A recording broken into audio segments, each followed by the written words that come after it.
Fala pessoal, sejam bem-vindos ao canal BitCrypto. Começando aqui essa segunda parte do vídeo.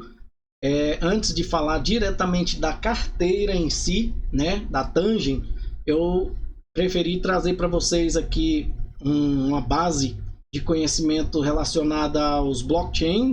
No primeiro vídeo nós falamos de blockchain e nesse agora nós vamos falar sobre a interação do blockchain, usuário e a sua carteira, tá? Nós vamos fazer várias analogias aqui muito interessantes para você se situar, porque às vezes você está usando a sua carteira, não é aquela carteira que você bota no bolso cheia de dinheiro, tá? Todas as informações que você utiliza tá gravada em um blockchain, né? Em uma rede distribuída pelo mundo todo. Todo mundo tem a cópia daqueles mesmos ativos que todo mundo que adquiriu possui ou ganhou possui, né? E só você pode ter acesso. Nós falamos no primeiro vídeo. Se você não assistiu, assista para você não ficar perdido aí. Foi muito interessante as informações e essa aqui vai ser muito melhor ainda.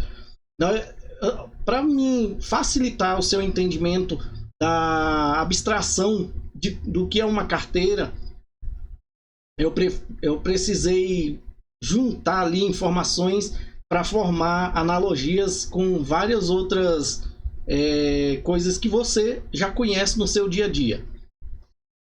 E com isso eu vou fazer você imaginar, né, o que poderia ser uma carteira. E você parar de ficar pensando só naquilo que você vê na sua carteira. Quando você olhar para sua carteira, você vai imaginar coisa muito mais interessante do que simplesmente criptografia ou números que você vê.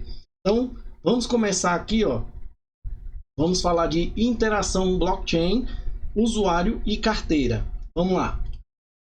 Se você não é inscrito, se inscreva, deixa seu like aí, ative o sininho para receber notificações dos próximos vídeos, tá? E você se tornando usuário aqui, né, do canal, né, aproveitando as informações gratuitas que eu venho trazendo aqui, você também colabora com a gente, né? A gente tá aí chegando aos 2.000 inscritos aí, tá? Muito obrigado aí quem se inscreveu e quem confiar aí nas informações que eu estou trazendo, agradeço também. Vídeo somente para efeito de conhecimento, tá, gente? Não leve nada como recomendação de compra ou de venda se eu vier citar algum criptoativo aqui ou blockchain, tá? As informações aqui que vocês vão receber são de início da minha cabeça, tá? Dos meus conhecimentos, tá? Da minha vivência na área da tecnologia, e algumas das informações também é tirada aí dessas fontes aí, tá bom? E aí eu vou trazer as informações juntamente com alguns pitacos meus aí, tá bom? Vamos lá. Vamos começar por uma analogia. Analogia para entender melhor o endereço do blockchain. Aquele endereço que você precisa, você acha que precisa decorar, mas na realidade a tecnologia já está tão avançada que você simplesmente copia e cola aquele endereço. E é isso que às vezes faz a gente perder criptomoeda, né? Porque a gente copia às vezes o endereço errado e manda a criptomoeda para aquele endereço errado. Tem que ter cuidado, tá? Tem que estar muito tranquilo, num lugarzinho bem tranquilo ali, para você poder fazer as suas remessas, suas transferências, para evitar errar carteira, tá? Quantos grandões aí já não erraram carteira aí? Até mesmo bancos, para enviar dinheiro de uma pessoa para outra, ele pega e envia para uma conta que nem era para ser enviado. E dá aquele problema da pessoa receber o dinheiro e já gastar ele, e aí tem que ir para a justiça, né? Por que eu estou citando bancos do TradFi, né? Finanças tradicionais aqui? Porque o TradFi está praticamente utilizando os blockchains, principalmente na questão do Pix, né? E de certa forma eles usam as mesmas técnicas que nós usamos, tá? Imagine, por exemplo, um bairro. Você vai morar num bairro. Você precisa de quê? De um terreno para você construir sua casa, né? E quando você compra um terreno, Você tem que cercar aquele terreno, proteger ele, né? É a analogia para você entender o que é uma carteira e um blockchain é isso. O seu blockchain é um bairro cheio de terrenos. Cada terreno desse aí é uma conta ou uma carteira, tá? Então, para você viver nesse bairro, você precisa de um terreno que a gente chama de conta ou carteira. Se quiser viver nesse bairro aí, né? E para que esse terreno, ó, passou foi um monte agora. Essa foi para vocês se ligar que nesse bairro tem esses Zé Ruela aí também, tá? Se quiser viver nesse bairro, né, e para que esse terreno seja seguro e protegido contra invasores, você precisa de demarcá-lo e pôr um portão com cadeado. Essas são as chaves privadas, né? O portão com cadeado ali é sua chave privada. Apesar da chave privada e a chave pública ser um conjunto, você precisa de ter a proteção. E qual que é a proteção que você precisa de mais garantir? É as suas chaves privadas bem guardadas, né? Ou seja, o portão bem trancado. E o que é a chave pública? É o seu endereço, né? E para identificar o seu terreno, você receberá um endereço, ou seja, uma chave pública, que você poderá informar, né, para quem você quiser que te visite, ou pelo explorador do blockchain, né? Ou inclusive te enviando correspondências, né? Se você quer receber correspondência, você tem que informar o seu endereço, né? A mesma coisa, se você quer receber criptomoeda, você tem que informar o seu endereço, correto? Ou seja, para receber e pagar, você vai usar aquele endereço. Nesse seu bairro aí, blockchain, né? Você só vai usar esse endereço.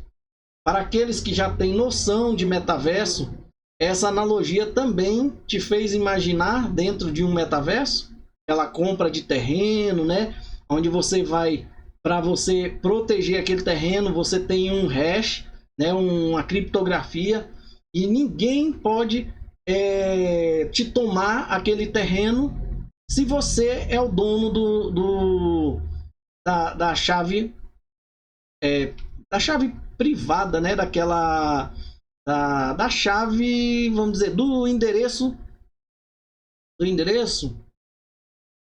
não, da criptomoeda, né? É da criptomoeda, o endereço é da conta. É porque dá uns nó também, tá, gente, na cabeça.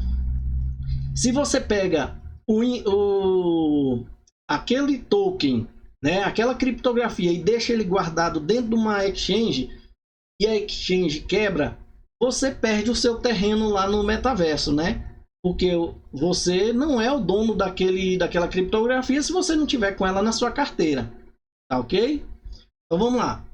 Quem pode o que nesse terreno, nessa conta, nessa sua carteira aí, quando você cria um terreno, né, no blockchain? Ninguém poderá abrir o seu portão, porque ele não tem a chave privada. Só você ou quem você passar a chave do portão, a chave privada. Ou se alguém que obtiver essa chave privada de forma ilícita, por exemplo, só você e mais ninguém poderá entrar nesse seu terreno. Ponto. Se alguém acessar a sua carteira e você souber que a sua chave privada nunca vazou, é sinal que tem um erro ali, tem um probleminha na sua carteira, tem que ficar esperto. Ou no projeto da carteira, tá? Toda correspondência, né, transações que você recebe ou envia chegará diretamente do seu terreno, da sua carteira, ou sairá pela sua carteira. Ninguém poderá receber por você e responder por você, ou pagar e receber utilizando a sua carteira, a não ser você que é o dono da chave. Mas é possível que outros que conheçam o seu endereço possam ver o que você recebeu ou o que você enviou, né, de correspondência ali dentro por essa carteira sua, por esse endereço. Em alguns blockchain pode até ler o que você escreveu lá naqueles memorando, né? Tanto é que você recebe às vezes spam numa carteira e tá lá os memorando, você pode ler ela, tá?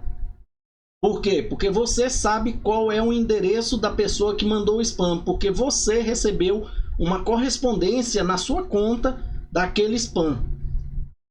E também pode ver o que construíram, né? O que você construiu. Quem vai acessar um metaverso, ele pode ver o que você está construindo lá, porque aquele endereço do metaverso é público, tá? Dentro lá do seu terreno, pelo explorador, mas não pode entrar e executar ações dentro do seu terreno, da sua carteira, como enviar, receber, construir ou destruir algo dentro dessa carteira. Lembrou mais uma vez do metaverso, não é?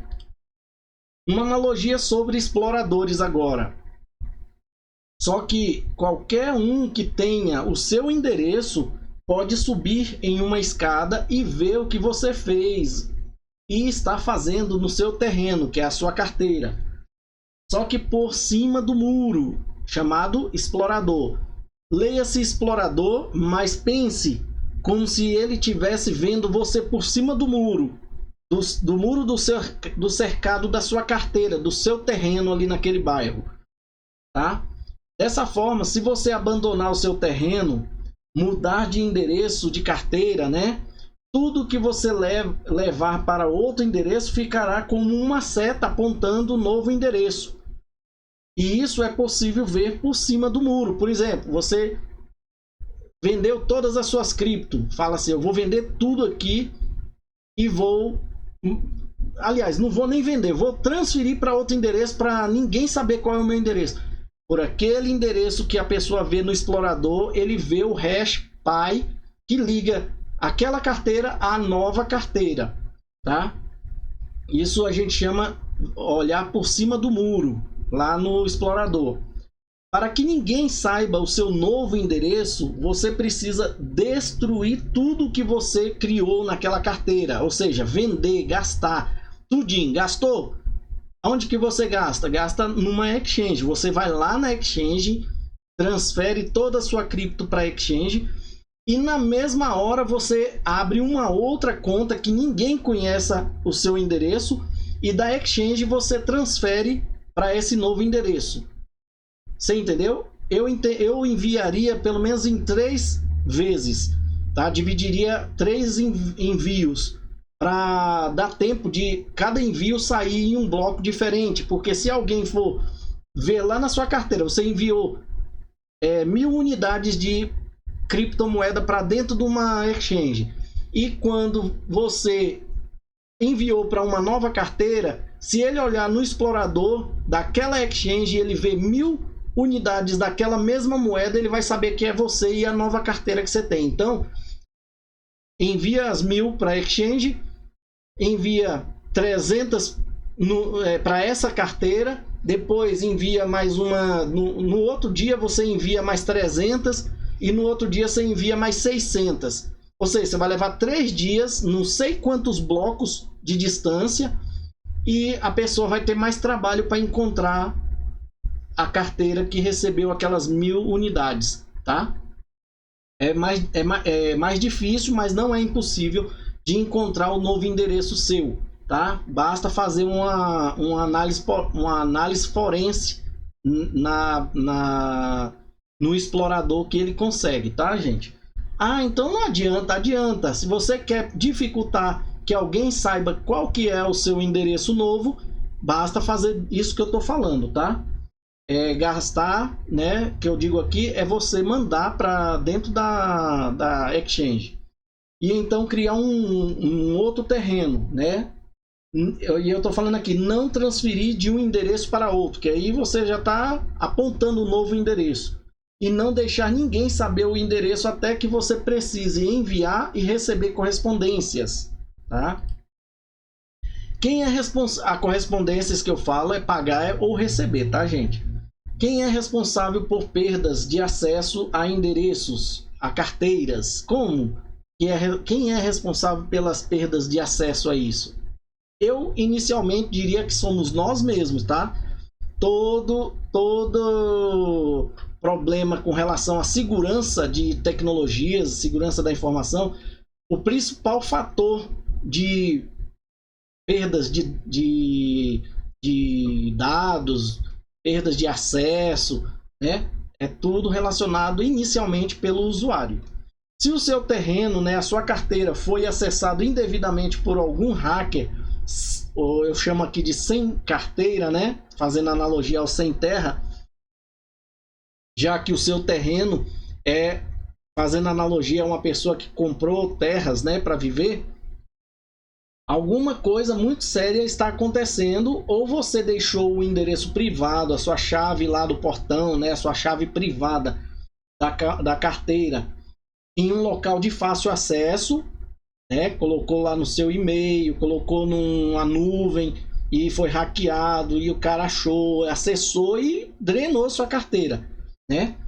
Ou um parente achou a sua chave privada, ele já manja um pouquinho, foi lá e rapelou você.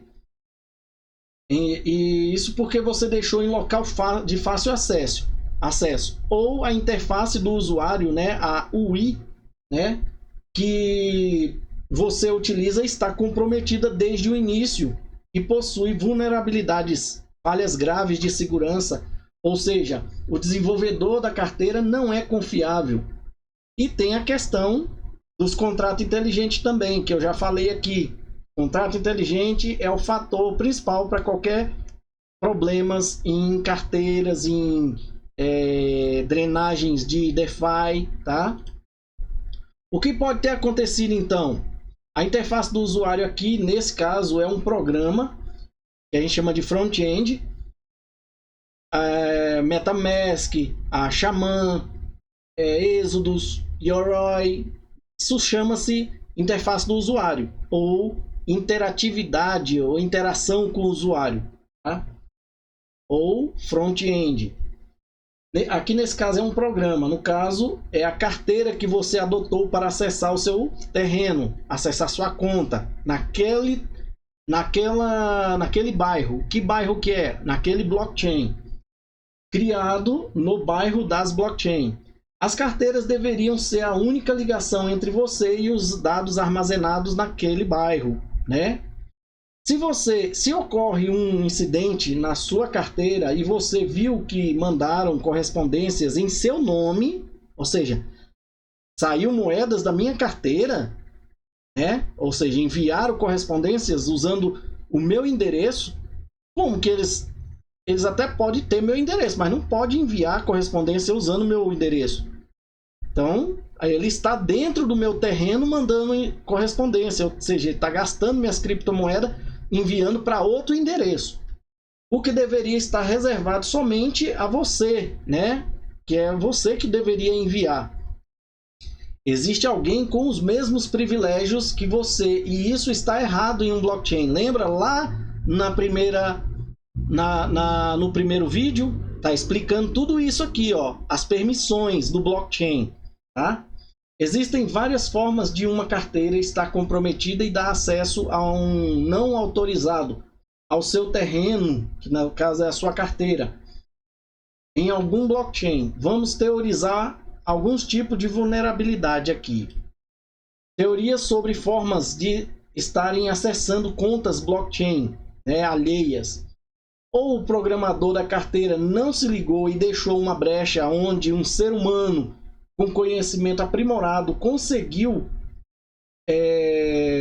de propósito, né, para depois poder explorar, drenar ali algumas carteiras, né, aleatórias, contando com a sorte, né, de que o dono da carteira não estará ali atento aos seus saldos, né, como ocorreu, né, com um brasileiro, né, em 2019, após uma falha na carteira da Copay, né, de propriedade da BitPay. Eu já trouxe vídeos aqui, procure aí BitPay que vocês vão achar. Só que no caso da carteira da BitPay, a empresa sabia da vulnerabilidade, descobriu essa vulnerabilidade, ela não tinha sido drenada ainda e informou a todos, né, que foi explorada pelo ser humano com conhecimento aguçado e alertou os usuários. Os que acompanhavam as atualizações da carteira se safaram, né? Os desatentos que estavam dormindo, esperando que a criptomoeda dele um dia se tornasse um Bitcoin que virou, né, foram explorados. Em muitos casos, o programador poderia fazer questão de ter acesso a todas as chaves privadas criadas para cada carteira.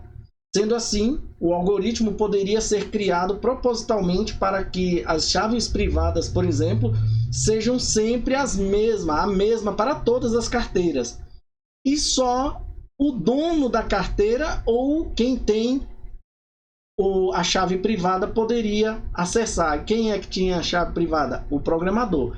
Isso tudo é possível, tá, gente? Eu estou só fazendo ilações aqui, mudando apenas a chave pública, que é o endereço, que é o endereço da carteira do usuário. Isso seria muito óbvio e logo seria descoberto. Por isso, é uma teoria, mas com tantas drenagens de carteiras que vimos nos últimos anos, podemos afirmar que as carteiras são um vetor favorito de ataque e drenagem, né?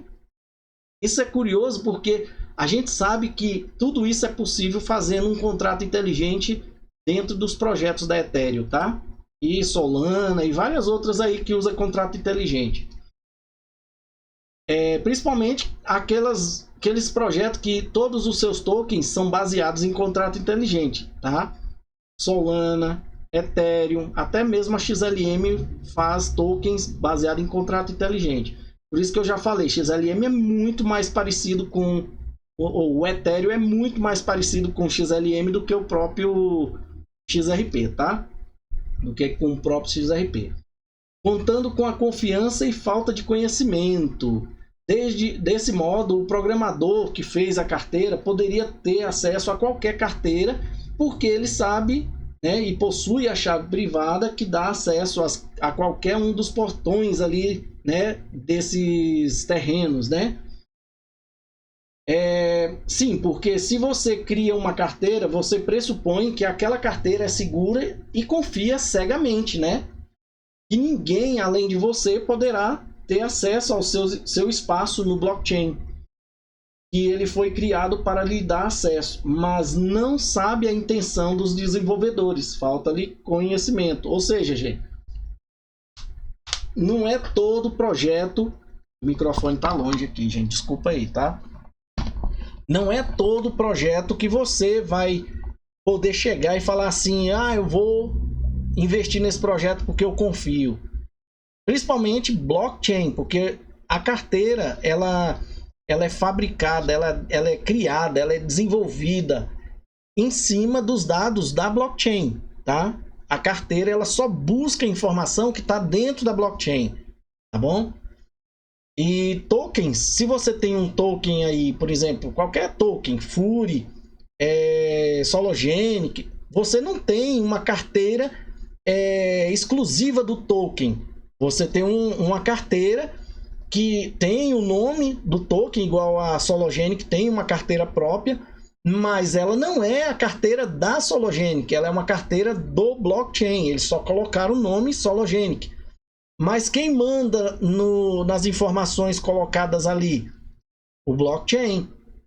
E outra, mesmo a Sologenic criando uma carteira própria no XRP Ledger, não tem perigo de você imaginar assim, eles vão drenar minha carteira, porque eles não usam contrato inteligente, tá, gente? Eles só usam os dados on-chain, o que garante que você não vai ser drenado, tá? Por isso que aquele incidente que houve com Chris Lassay, que houve com a Fury, é balela, tá? Aquilo é balela. Não houve nenhum problema com as carteiras desse povo, não. É sem vergonhice aquilo ali, tá? Eu falo com toda certeza e conhecimento que eu tenho na área de tecnologia, tá? E principalmente depois dos meus estudos, que já tem pelo menos aí uns 3 anos estudando tudo isso aqui, tá bom? Porque não consigo acessar transações de outros usando ali, né, a minha própria carteira?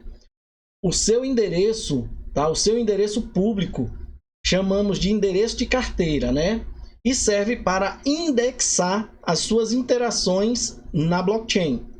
Ou seja, toda e qualquer atividade, seja lá qualquer tipo de transação que aconteça em nome da sua carteira, em nome do seu endereço de carteira, feitas a partir do seu endereço, que é o único lá no blockchain, não existe outro igual.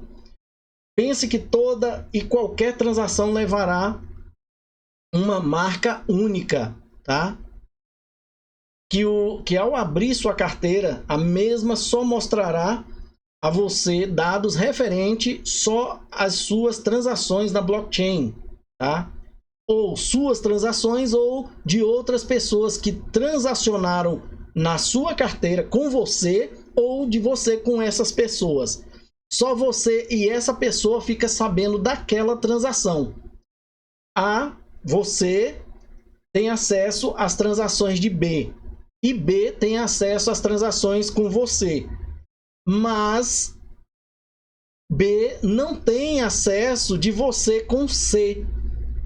Mas se você quer saber como que ele consegue saber se você negociou com C, ele vai lá em cima do muro. Ele só vai lá no explorador e olha lá de cima e fala: opa, essa carteira aqui já transacionou com C, D, E. Ele sabe, mas ele não consegue ver na carteira dele que você transacionou com C. Ele precisa de subir em cima do muro. Tá entendendo? Você viu que a analogia com terreno é muito interessante? Pense que toda e qualquer transação levará uma marca única, que ao abrir sua carteira, a mesma só mostrará a você dados referentes só às suas transações da blockchain, baseado nessa marca única, que baseado na engenharia do desenvolvimento do algoritmo da carteira, impede que outro endereço idêntico seja criado e possa ver as suas transações ou você veja de alguém. Porque eu descobri que tem uma carteira idêntica à minha. No XRP Ledger não tem como, tá, gente?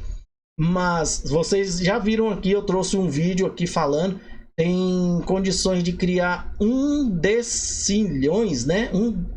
340 decilhões, acho que é decilhões que fala, decilhões de endereços. Por isso que não tem como criar uma idêntica à outra. E outra, vamos supor que conseguisse criar uma carteira idêntica, um endereço de carteira idêntico, só que a chave do portão é diferente. Ou seja, ele não consegue abrir o seu portão, ou seja, a sua carteira. Ele abre a carteira dele, mesmo se o endereço for idêntico, tá? Bom, e com isso, essa marca única que eu chamo aqui, ó, essa marca única que eu chamo, tá aí, ó, no 1, 2, depois do título, 1, 2, 3, 4, 5.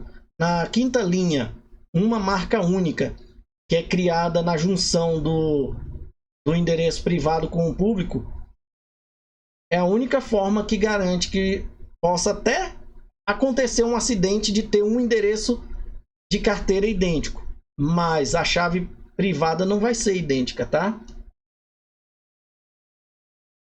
E como impedir duplicidade dessa marca única? Agora que nós vamos saber.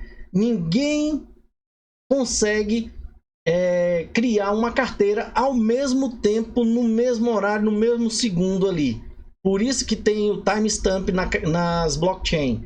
Essa marca única para indexação é criada no momento da criação da sua carteira, onde existe um algoritmo matemático que concatena dados únicos, como, por exemplo, a data e hora, minutos, segundos da criação da sua conta.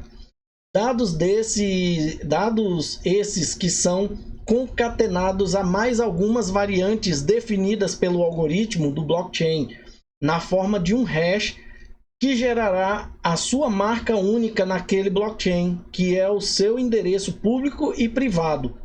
E só você os possui, como se fosse o seu DNA naquele blockchain, tá? Entende agora o intuito da identidade digital soberana, né? Que está aí sendo falado por todos, desenvolvimento da indústria criptográfica. E como impedir a duplicidade, nós vamos continuar aqui com a chave pública e privada únicas, né? criado a partir de dados únicos ao acessar por meio de qualquer carteira suportada àquele blockchain, buscará somente dados que diz respeito àquela carteira com aquela marca única. E essa marca é deixada em todas as transações executadas a partir do seu endereço de carteira ou para o seu endereço de carteira. Por isso é possível ver as transações vindas de outros endereços para a sua carteira, mas outros não conseguirão ver essas transações, né?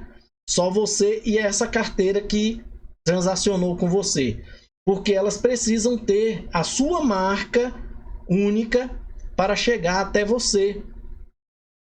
E é o seu endereço público, tá? Esse endereço R do XRP, aqueles endereços 0x da MetaMask, né? Que é utilizado o mesmo padrão para vários blockchains aí, Ethereum, a BNB também usa. Também tem o endereço XDC, da carteira XDC, né? Da rede blockchain XDC. A diferença, agora vamos ver a diferença de um banco de dados comum e um blockchain aqui. Um administrador de blockchain, de banco de dados, sabe que pode ler e executar alterações de dados de quem ele quiser em um banco de dados. Isso é fato. Se você falar para mim que é mentira, é porque você nem é da área. Mas se eu for um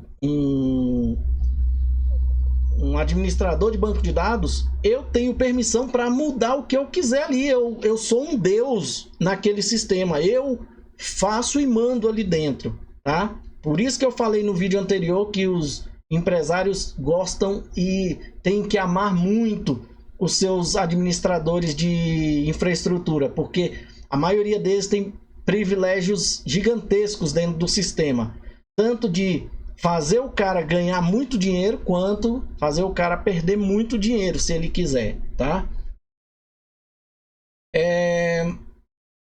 Mas em um blockchain não deve ser assim. Ele não deve ter um administrador e não deve poder alterar dados de quem ele quiser ali, né? Além de, naturalmente, não existir um administrador de banco de dados, ou melhor, de blockchain, para poder dar ou tirar permissões de acesso a determinado usuário. Pelo menos isso não deveria existir pela essência de um blockchain, tá? O algoritmo do blockchain dá permissões idênticas a todas as contas criadas, né?